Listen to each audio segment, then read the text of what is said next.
Hello! I'm ready for my close-up, Mr. DeMille.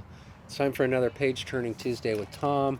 We're reading about me trying to get into MGM. I have to take a special test to prove to Ms. Gibbs that I'm actually capable of being her husband, because I have that boyish crush on her. So it says here in my book, normally I experience test anxiety, which includes both physical and mental discomforts. But not today. For whatever reason, I'm remarkably calm and at one with the world. I'm pretending really hard to be smart, and so far it's working.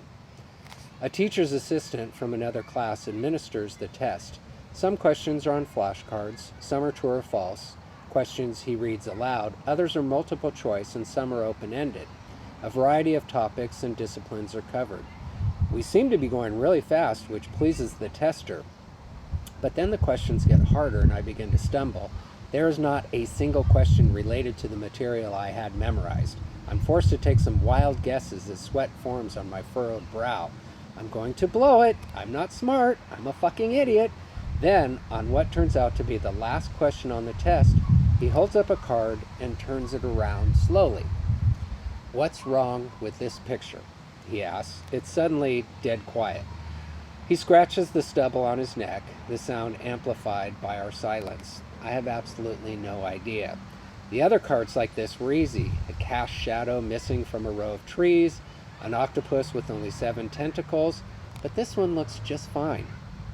I scan the image as if my life depends on the right answer. 10,000 things are racing through my mind. Is this a trick question? Is he referring to the low-quality reproduction of the image or the style in which it was rendered? Or is he referring to the big picture, as in the fact that this test is designed to segregate smart kids from average kids? Is that even ethically responsible?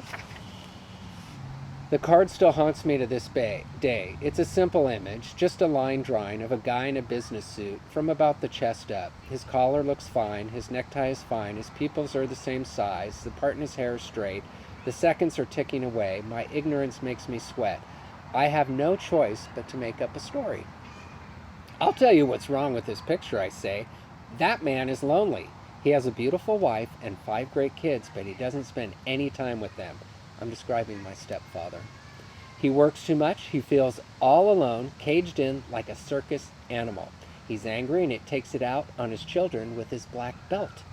I become animated and am gesturing wildly. He can't make things better because he can't pinpoint the cause of his depression, even though it's clear to the people around him.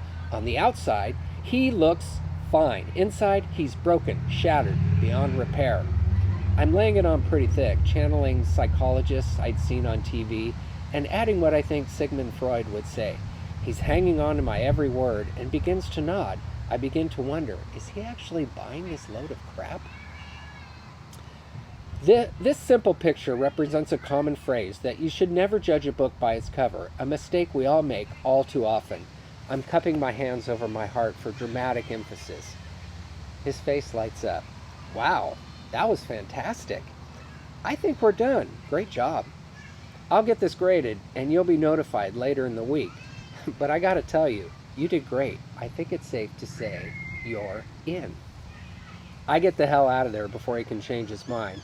The story I made up must have been enough to tip the MGM scale in my favor. I successfully bullshitted my way into the gifted program, which requires more intelligence, acting skills, and mammoth balls than passing the test legitimately, right?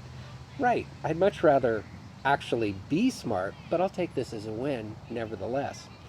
My very first MGM project involves poetry. Ms. Gibbs reads poems from Carl Sandburg, Robert Frost, and E.E. Cummings to our group. Then she inspires us to write a poem of our own.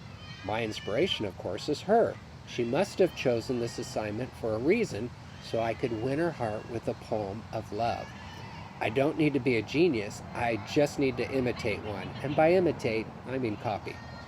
I'll look up unusual words and find and use them in a way that's open to interpretation. How hard can it be? Heck, most poems don't even rhyme. Back to the library I go to create a list of interesting sounding and scarcely used words and their meanings, but when I try putting them together, they become a meaningless, tangled mess. No matter how hard I try, I can't come up with anything worthy of her attention.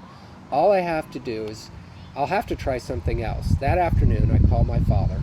After all, he is a writer. Surely he can help.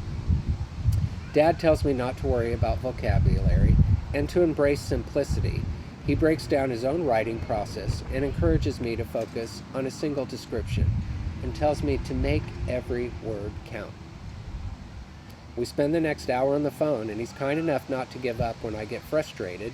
He patiently guides me down the right path, keeping me on course word by word. Thanks to my father, when we're done, I have something I think Ms. Gibbs will like, even though it's not the love poem I had planned. So we'll save the actual poem for the next reading. Won't that be fun? You know it will be. I'll see you next time on another Page Turning Tuesday with Tom. Thank you.